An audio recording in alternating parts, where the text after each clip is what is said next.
você, assim, com relação ao pastorado, você sente alguma... você enxerga, assim, quais são os principais desafios hoje do ministério pastoral? Tem alguma coisa que você enxerga, assim, que é mais... enfim, que seja problemática, que mudou, né, nesse período todo que você já tem ficado à frente das igrejas? Ou assim, os desafios são os mesmos? Ou hoje existem desafios, assim, que são diferentes, piores, que você enxerga? Eu, o meu pastor dizia que quando eu assumisse o pastorado, eu ia viver tempos bem difíceis. E realmente hoje faz todo sentido para mim. A gente tem uma... A gente no Brasil aqui, a gente sempre tá atrasado um pouco em alguma coisa. E tudo que o neopentecostalismo trouxe para nós nos, de alguma forma, prejudicou muitas coisas, né, dentro da igreja. Ontem eu falava no programa lá da igreja que, inclusive, as músicas que a gente ouve, ela vem com toda uma conotação teológica que, querendo ou não, mas elas estão ensinando para a gente alguma coisa. Uhum. Então, os membros da igreja, eles às vezes não vão lembrar o versículo, o texto que o pastor pregou, mas vão lembrar da música. Então, eu percebo que há uma desconstrução de muitas coisas desses últimos anos. E aquilo que para nós está sendo, vamos dizer assim, está ganhando amplitude agora, você pega os Estados Unidos, uma Europa, aquilo já aconteceu. Então nós estamos vivendo uma situação meio que de espelho agora, o que os Estados Unidos e a Europa teve. Uhum. A gente chama isso de secularização. Sim. Nós estamos vivendo, nós estamos sentindo isso agora. Não que isso não houvesse antes, havia. A questão é que agora que a gente está sentindo. O processo está Agora que ele está realmente descortinado, a isso. gente está percebendo, a gente está vendo claramente o distanciamento das pessoas do compromisso com a obra, com o reino de Deus. Uma desconstrução dos valores teológicos, um desprezo pela Bíblia. Uma desconstrução total. Uhum. Isso já aconteceu na Europa, totalmente secularizada, Estados Unidos também. E nós estamos nesse fenômeno agora, aqui. Né? Agora que ele ganhou proporção. Que é chamado que é o Desigrejado? Não, tem um sentimento, né? Eu não sei se a gente pode falar assim, que é o seek sensitive. Deixe sentir, deixe perceber. Viva por isso, pelo que você sente. Que isso é uma perspectiva das igrejas emergentes. Então as pessoas estão caminhando muito por isso, pelo que elas sentem. As pessoas hoje em dia elas são muito nisso. Elas não têm nada, elas não estão presas a nada. Elas estão fluidas, como diria o Bauman. Extremamente fluidas. Sim. Elas não são nada. Elas podem ser o que elas quiserem. Elas podem ser de todo mundo, mas todo mundo não é de ninguém. Né? Como diz a música. Então, é isso. O que eu percebo é isso. Essa desconstrução. É como se as estruturas não houvessem mais. As estruturas basilares que formatam tudo. Está tudo desconstruído. É isso que eu vivo. Que eu imagino. Olhando a sociedade. E aí eu olho isso dentro da igreja também. E aí aquela ideia que a gente estava conversando antes de começar aqui. Uhum. As pessoas vão muito pelo que elas percebem, pelo que elas sentem, pelo que elas... Se isso é legal, elas vão muito nessa pegada. E aí se perdem. Eu sinto que é bem uma característica, assim, social da nossa época, mas é esse individualismo que a gente vive hoje. Demais. O cara, como que isso se materializa, ou como que isso se espelha dentro da igreja? O cara, não tá bom pra mim. Mas aqui eu não sinto o mover do Espírito. O cara que é mais místico, aqui eu não sinto o mover do Espírito Santo. O cara que é mais friozão, aqui não tá bom pra mim. Então nunca é a visão comunitária. É sempre a visão unitária, né? E eu acho que isso mata tanto pro lado mais místico, que aí o cara, não sinto nada, eu sinto muito aqui. Como cara, agora eu gostei do que você falou. Eu sinto esse... Você fala uma coisa muito interessante, que a gente olha sempre para o que eu penso, o que eu sinto. A gente não olha pela ideia do corpo. E Jesus não deixou o que é que você sente. Ele deixou o corpo. Exatamente. É o corpo. É sempre na pegada da comunidade de fé. Obviamente, ele vai trabalhar especificamente com cada um. Trabalhar pontualmente com cada um de nós. Mas a igreja é um corpo.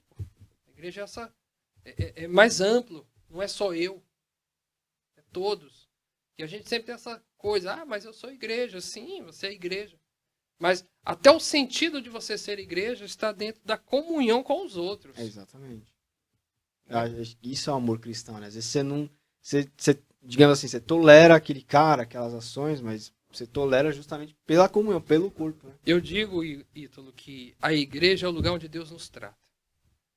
Eu sou tratado aqui dentro da igreja porque eu tenho uma missão lá fora. Exato. As pessoas com quem eu vou conviver no trabalho, no dia a dia, na família, no ambiente comunitário, social que eu estiver, eu estou sendo tratado dentro da igreja. É o que eu falei. Se eu deixei de lado a timidez, isso se deve muito à igreja. Isso se deve a pessoas que dizem, não vai, você consegue. Não foram meus pais, foram irmãos que fizeram isso por mim. Entende? É a tia da salinha lá que te pôs para falar um negócio. Foi. Eu devo muito a esses irmãos. Entende? Assim, não é uma questão apenas de falar em público, poder fazer uma expressão teatral, através de um teatro, música, dialogar, fazer isso aqui que a gente está fazendo. Dentro da igreja a gente tem esse espaço. As pessoas não valorizam. Porque as pessoas são individualistas e elas estão cada vez mais. Elas estão ligadas na TV, exatamente, no celular e no tablet. E se tiver um relógio também, ou seja, o cara está conectado. Lá, para ver a mensagem o cara está conectado com tudo. Mas ele não consegue sentar e dialogar com ninguém. Então ao ponto de você, às vezes, ter que fazer umas coisas meio exageradas, assim como proibir. Não pode ligar isso, não pode fazer aquilo. Então, assim, o que é que eu percebo? Te respondendo, resumindo, né? Eu percebo que pastorear hoje é mais complicado. É desafiador. É desafiador. Eu diria para qualquer pastor, qualquer seminarista hoje que está iniciando, nessa perspectiva que eu falei, de vocação mesmo. Não é o cara que vai tampar um buraco. Não é um cara que, eu estou fazendo teologia porque é uma escola dominical, mas... Não. Ou então seja franco. Não, eu estou fazendo teologia, eu não tenho vocação pastoral. Eu quero fazer. Quero conhecer. Eu quero fazer teologia porque eu sou líder na igreja, eu queria entender mais. Ok. Uma questão pessoal minha, quero aprender, etc. Agora, aos pastores, aqueles que têm a vocação, porque eles estão ficando raros. Estão ficando raros. Aqueles que são realmente, tendem a vocação, saiba que é cruz, cara. É cruz mesmo. Daqui pra frente é mais ainda. Lidar com pessoas é sempre complicado, né? Qualquer lugar, na igreja mais ainda. Cruz, porque você vai ter que transpassar esse egocentrismo do cara, você vai tentar tirar ele lá daquele local e dizer assim, vem cá, cara, vem se arrebanhar com a turma aqui. Mas eu gosto de ficar só. Não, mas você só faz sentido estando aqui dentro. Exatamente. Eu não estou falando da estrutura, igreja, templo, eu estou falando estar dentro deste corpo. É aquele cuidado mútuo que existe entre os irmãos. Essa palavra mútuo, ela é expressa no Novo Testamento mais de 300 vezes. Mutualidade. Uns pelos outros. Sempre uns pelos outros, ou mútuo, ou cordialmente, ou mutuamente. Essa expressão, não vou lembrar agora no grego. Mas ela apresenta diversas vezes. Ou seja, o quanto que isso é forte. O quanto que isso é sério. Esse compromisso, como você falou, do corpo. Não Deus entende a minha individualidade, ele vai tratar ela pontualmente. Não é, Deus tratou a minha pontualidade, que igreja, a minha. Não, ele trata com um, com o outro. Esse é um desafio. Esse ambiente congregacional está sendo diluído também com essa sociedade. Então, é um desafio para o pastor. Eu percebi que, com o decorrer do tempo, aquele ambiente que a gente se reunia, estava todo mundo junto, os jovens ali, aquela coisa, todo mundo gostava de estar junto, gostava de brincar, gostava de fazer as coisas juntas. A igreja também. Isso vem a cada dia diminuindo. Cada um tem seus compromissos. A vida se tornou mais materialista também. Eu sei que tem as crises que a gente vai enfrentando na sociedade e tal, mas nada justifica o compromisso com o reino, cara. De você negar o compromisso do reino. Apesar de você estar inserido numa sociedade, você é um cidadão e tal, mas você tem um compromisso com Deus, cara. Independente, pode vir o que for. Quantas coisas nós já passamos para trás na história do país e tantas outras. Por que agora eu vou dizer, não, é porque a situação está assim, eu não... Não, ué. Então, eu percebo essa diluição, esse enfraquecimento, esse entorpecimento da igreja. E aí eu digo que envolve muitas coisas. A própria pós-modernidade, as influências do neopentecostalismo, as teologias de confissão positiva. Tudo isso é muito maior. A teologia liberal, naquilo que é mais mortal dela. Porque tem coisa interessante, tem uns caras que pensam as coisas interessantes, mas tem um lado mortal disso aí. Tem um lado que destrói. E é sempre o lado que mais se... E é ele que ganha proporção. É ele que ganha proporção. Mais se espalha, né? Então, eu participei de uma conferência agora sobre Bonhoeffer. Sim. E ele falando, o Dr. Gerson, da PUC do Rio de Janeiro. E ele falando, analisando o Bonhoeffer exatamente dentro do contexto social em que ele surge. Né? E ele fez uma leitura do Bonhoeffer a partir da diaconia, da eclesiologia, como ele via a igreja, o papel da igreja. E o Bonhoeffer dizia que a igreja, o papel da igreja no mundo é Cristo no meio das pessoas. A igreja tem que ser Cristo no meio das pessoas. E aí, nesse sentido, ele vai dizer, o Bonhoeffer, que enquanto Nietzsche diz que morreu Deus, o Bonhoeffer vai dizer que morreu a igreja. A igreja morreu. Só que ele não fala no sentido de uma instituição que morreu. A instituição, o estatuto, os códigos, a estrutura. Não é isso. O que ele está dizendo é essa mentalidade de igreja que morreu. Exatamente. Morreu. Concordo com ele. Ele falou isso em 42, 46, sei lá. Acho que é isso. Se estiver errado, você corta. Acho que é década de 40 mesmo, a ascensão do Hitler, etc. Aquela época aí na Alemanha. Ele falou por ali. Cara, agora nós estamos vendo isso. Pensando no Brasil.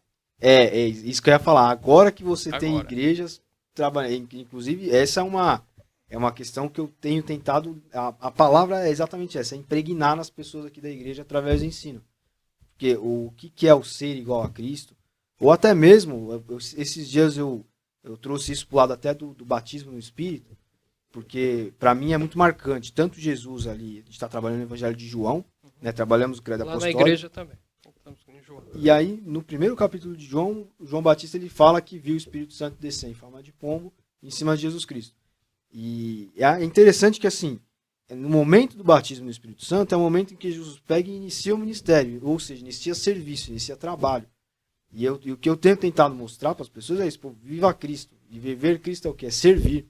Né? E servir é o quê? É trabalhar em favor do reino e vão e façam discípulos, que é o que aconteceu lá no Pentecoste, as pessoas valorizam lá as línguas e tal, mas para mim o essencial dali fica sempre perdido, que é o quê? Os caras se despertaram, indo e fazendo discípulos. Então, tá na hora da gente ir.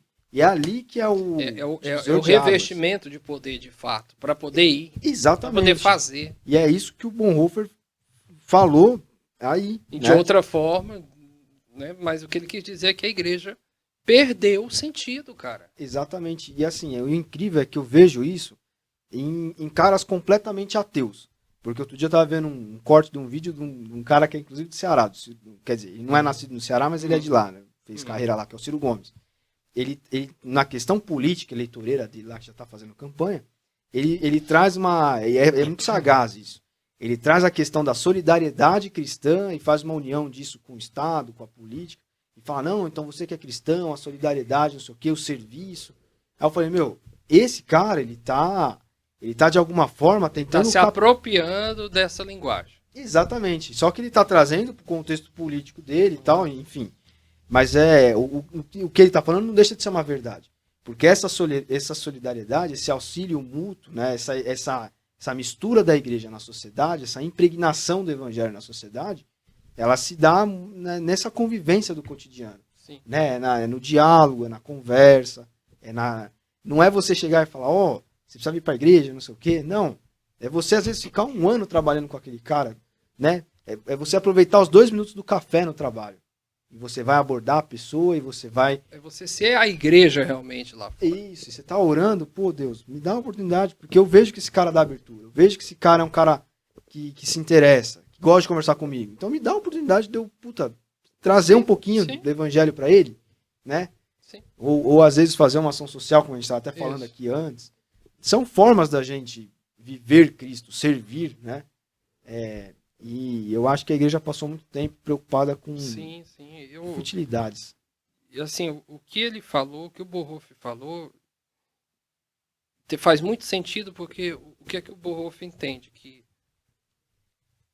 o que faz a igreja ser eclesiologicamente capaz e eficaz é a ação, é quando essa igreja entende que ela é Cristo na sociedade. Quando ela entende isso, ele faz uma ligação sistemática que eu acho fantástica. Aquilo que você aprende de dogmas da sistemática, vamos dizer assim, agora eu estou sendo bem teólogo agora. Eu deixei de ser pastor, agora vou ser teólogo. Você vai ligar, você vai conseguir comunicar essa teologia dentro da igreja, porque Cristo está aqui junto, comungando com essa igreja. Então, você consegue ter uma linha de compreensão e de vivência dessa teologia dentro do ambiente da igreja. Por quê? Porque Cristo está na igreja. E a igreja está sendo Cristo. Entenda, a igreja está sendo Cristo em que sentido? Ela está vivenciando a ordem de Cristo. Ela está sendo, de fato. Então, aquela sistemática que a gente aprende e tal, ela faz sentido. Ela é vivenciada, de fato. Não é apenas um postulado de valores e tal, que ali o que diz a sistemática. Não, eu vivo isso.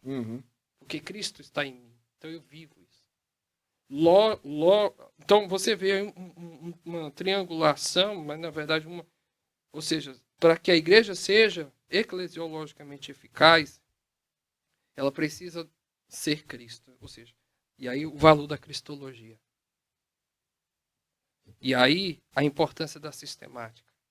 Ou seja, essa igreja vai ser viva, vai ser eficaz, ela vai ter teologia, ela vai ter conteúdo. Exatamente. Mas se ela não tem Cristo, a eclesiologia dela é uma furada, ela pode se armar, se montar em qualquer paradigma, seja ele hierárquico, seja ele patriarcal não, episcopal, seja o que ele quiser, congregacional, sei lá, piramidal, sei lá, não importa. Essa igreja vai se organizar como ela quiser, mas não tem Cristo, cara. Morreu. E pode inclusive estar cheia, né? Mas as pessoas não olham assim. Vê que essa igreja, quando ela se organiza, ela não tem Cristo e logo ela não tem teologia também. Então ela é uma empresa. Ela é uma coisa, sei lá, um ser ambulante por aí. E aí as pessoas vão lá, aquela igreja é legal, não sei o quê. Pum, aí vão, entram em multidão. Aí acaba sendo mais uma muleta psicológica, um coaching, Sei enfim. lá, entretenimento, É. é bacana, porque, pô, as pessoas da igreja são gente bacana, são gente que não quer coisa ruim na vida, quer alguma coisa boa, eu entendo. Não vai ser ruim estar nesse local, obviamente. Não vai. Eu entendo isso. Mas não vai ser eficaz. Não vai preencher. Não vai, porque o mudar a vida não quer dizer que você estava uma coisa e agora você é outra. Você era pobre, agora é rico. Você estava sujo e está limpo, no sentido de que, pensando de uma forma bem física. Não, cara, é uma mudança interior. É uma transformação. É o que Jesus fala, né? Aquele que crê em mim, como um rio de água viva, fluirá. Vai fluir dentro de você. É isso. E esse fluir de águas vivas, nem sempre você vai estar com um sorriso estampado. Nem sempre as coisas vão estar perfeitas. Eu diria que a maioria das vezes não estará. Então é isso. E aí eu percebo que a igreja de hoje tem essa pegada, a igreja, poucos conseguem entender isso que a gente está falando. E aí a importância de entender teologia. A gente teve um papo teológico agora. Da hora. Da hora. Tudo porque você foi falar lá que negócio. Mas cara, é isso.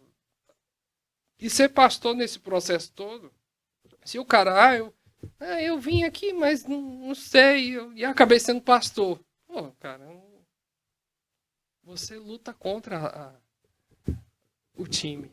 Você faz isso. Não seja. Você é uma pessoa capaz, tem uma formação, mas você não é pastor. Não é. Não é. Você não está disposto como diria o pessoal lá em Minas, a comer angu. Você não estaria disposto a comer uns angus. Ou seja, comer só angu. Você não está disposto a comer ou passar por umas situações complicadas. E o pastoreio hoje exige isso. E eu não falo isso como uma ideia de desanimar o pessoal que tem vocação. Mas quem tem vocação sabe o que eu estou falando. Então, exatamente.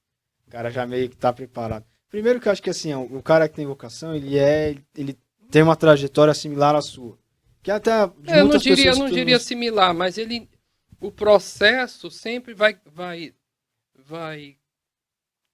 para isso, para essa compreensão do carregar a cruz. Exatamente, similar no sentido uma de cruz. Trabalhar na igreja, você está carregando a cruz. Você entende que você está carregando uma cruz. Você entende.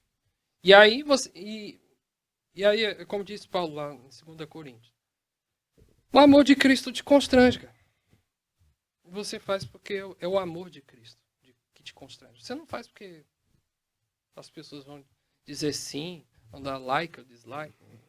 Não, você faz porque Cristo te ama. E você é constrangido pelo amor dele. Você faz porque o ama. Aí você entende que é muito maior. Tem um texto, não vou lembrar agora, em Coríntios também, que Paulo diz para os coríntios que ele pediu a Deus para que Deus completasse a obra dele nos coríntios através da vida dele. Cara, isso é fantástico. Isso é fantástico. Como assim? Só um vocacionado entenderá isso. Dizer assim, Deus, completa a obra aqui na igreja, aqui no Batista Renovada da Água da Vida, através de mim. Completa a tua obra nesta igreja através da minha vida. Pô, cara. Paulo se inclui. É como se ele dissesse assim, Deus, o que é que o Senhor precisa para poder organizar as coisas aqui com essa turma? Eu estou aqui. Eu me disponho. Complete através de mim. Que eu possa ser esse instrumento. Que eu sirva para alguma coisa. Nesse sentido. Isso é muito sério, cara. Porque a visão geralmente e aí eu digo que aí entra o neopentecostalismo, as confissões positivas, o pastor, hierarquicamente é o cabeça, é o líder, e o líder é o cara que está sempre... O que vai puxar tudo e vai fazer... Não, mas daí é o pastor que faz. Cara, todo grande líder, ele é um cara que inspira. Ele é um cara que inspira. Todo grande líder, se você for ler a história nossa, lá, o criador da Nintendo, o criador também da Nintendo, da Sony, perdão, o criador da Sony. O cara era um cara extremamente inspirador. Ele começou a fazer algumas coisas na época e ele foi nos Estados Unidos e o pessoal começou a rir da cara dele. Disse, pô, vocês acabaram de sair recentemente de uma guerra, da Segunda Guerra, ainda estavam se reconstruindo e tal. Uhum. E quem é que ia bater os Estados Unidos em tecnologia naquela época e tal? Ele veio nos Estados Unidos, ouviu muito xingamento, muita coisa. Mas ele disse, eu vou ser melhor. Eu vou ser melhor. Então ele começou a trabalhar muito, mas ele trabalhava em equipe e ele inspirava as pessoas. Ele inspirava. E aí, passado pouco tempo, ele cria o Walkman. Walkman, cara. Olha aqui a coisa. Anos 80, acho, né? Não, até antes. Ele cria o Walkman, ele começa a criar coisas e os Estados Unidos ficam para trás, cara. Ele cria uma necessidade, ninguém passava. Ele criou a necessidade. O cara saía, andava ouvindo música. Ele tinha uma cultura, de fazer o seguinte com os funcionários dele. Ele sempre fazia, por exemplo, contratou pessoas novas, ele fazia uma festa para essas pessoas.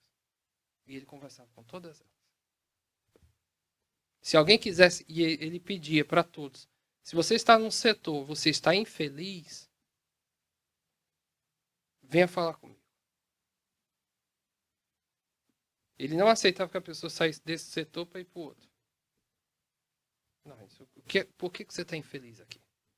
Se na último caso a pessoa disse, eu não quero mais ficar, ele preferia que essa pessoa saísse. Do que ficar e ficar infeliz ali. Uhum. Entendeu? Então, assim, o líder é esse cara. Tem que ser esse cara. Eu estou dando um exemplo secular. Mas o que foi que Jesus fez? Então. Ele andou com eles. Jesus largou sua glória, gente. Ele veio andar. Quem é que está disposto a andar? Paulo entendeu isso. Ele encarnou isso na vida dele. Em que sentido? Senhor, completa a tua obra com os coríntios através de mim. Ele encarnou. Ele entendeu o ministério dele. E vê que essa conversa aqui, nós estamos já falando de teologia bíblica, estamos falando de hermenêutica, sistemática, eclesiologia. Cara, teologia. E você vê como é fácil você trazer isso para dentro da igreja. Porque você pode muito bem abordar isso no sermão, no estudo, né? Dar uma esmiuçada para as pessoas entenderem, Sim. né? Não usa termos técnicos, mas, cara, você fala sobre discipulado, por exemplo, dessa forma. Eu estou lendo um livro que chama Trelice e a Videira, muito bom. Sim. E ele trata mais ou menos essa necessidade. Ele cita até Paulo, a parte que eu estou, ele cita Paulo. Nesse sentido, Paulo ele treinava as pessoas, mas não é o treinamento que não é o que a gente entende por treinamento hoje. Mas é um livro que eu quero trabalhar aqui na área de ensino da igreja depois do Evangelho de João. E é justamente isso. Olha como é interessante a gente consegue trazer a eclesiologia para dentro do ensino da pessoa que está sentada na igreja. Sim. Nunca nem pensa em ir para o seminário, né? Sim. Então é um desafio para o pastor hoje. E ele precisa. A vocação é uma coisa, ninguém vai mexer nela. Mas ele precisa dessas ferramentas que a teologia oferece. Uhum. Eu com certeza, se eu não tivesse ido para um seminário, jamais teria ouvido o pensamento do Bonhoeffer. Jamais teria... Que foi uma pessoa, para quem não sabe, foi um contemporâneo, foi um pastor luterano, que viveu no período ali do nazismo. A ascensão do nazismo, né? Então ele foi um dos caras que queria matar Hitler. Uhum. Né? Ele viveu um momento muito difícil. E ele entende, naquele momento, o quanto que a igreja estava vendida. Né? Inclusive, ele tem muitos aspectos interessantes. Mas é isso. Quem vai te dar essas bagagens é um estudo teológico. Alguém pode ter algo superficial. Nossa, eu leio bastante. Ok, beleza. Ótimo. Mas não tem nada melhor do que você ter alguém que já tem uma certa experiência, horas de voo, no negócio para te orientar. E aí eu vejo a importância, né? Foi isso que me levou ao seminário. É ter essa compreensão. Então eu queria conhecer pessoas, professores, pessoas que pudessem me auxiliar a entender isso. Porque o professor é um facilitador, não é ele que vai abrir sua cabeça e colocar isso. Sim. Ele vai te mostrar o caminho das pedras.